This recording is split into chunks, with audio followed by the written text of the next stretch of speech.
All right, Dan, thank you. Now, yesterday, severe thunderstorms likely played a part in the deaths of a father and his young son.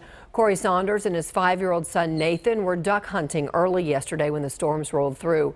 Their bodies were found today at Lake Tawakoni in Hunt County. The game warden found their truck at Caddo Landing. That's where the search actually began. Fox 4's Alex Boyer is at the Hunt County Sheriff's Office with what we've learned. Alex.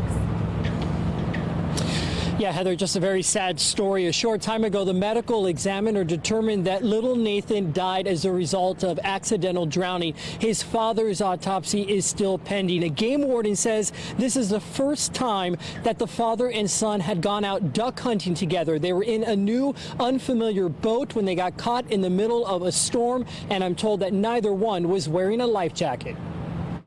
This is a photograph of the Saunders family taken during a recent outing. Another picture of father and son, just one of many that captured the special, playful bond shared between the two. Game wardens work a lot of drownings, but the ones that hit closest to home are when they're a kid. If you want to see a game warden cry, yeah, this is the place to be. It was a game warden who found the body of 5-year-old Nathan around 11:30 last night. The family lab named Hunt, who was out with the pair, turned up on shore and led the game warden to him. When my game wardens learned that there was a dog involved, they come back and made a straight line from where the dog was on the shore to where they launched from. And when they got within the approximate area where the boat accident occurred, the dog started barking and alerting and running in the water and out of the water. Nathan was found near a cluster of tree stumps located in about 8 feet of water. When game wardens returned to the lake this morning to continue their search, family and friends were already out on the water conducting their own search. A short time later, game wardens discovered the capsized boat and Corey's body just a few feet away from where his young son was found.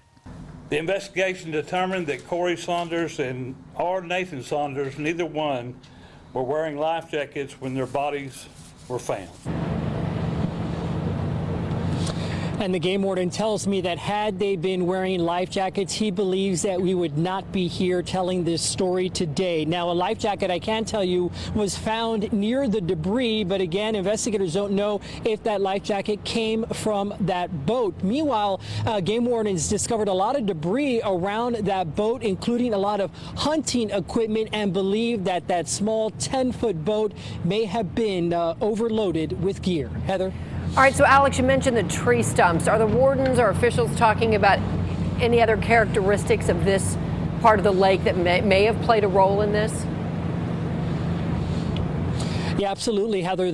The game warden who I spoke to on scene tells me that the lake is, in his words, very treacherous and unforgiving. He says that in addition to those tree stumps that you can see in the video that they're above water, he says that there's also a lot of underwater tree roots that can make it very difficult to navigate through that water, especially if you don't know what you are doing. He also said that the rip currents were very strong yesterday as a result of the water or that storm moving through. So he says that that could have been very dangerous boating conditions, even for someone who's very experienced navigating that particular lake. Heather? Sad situation all around. But Alex, thank you for your coverage on this.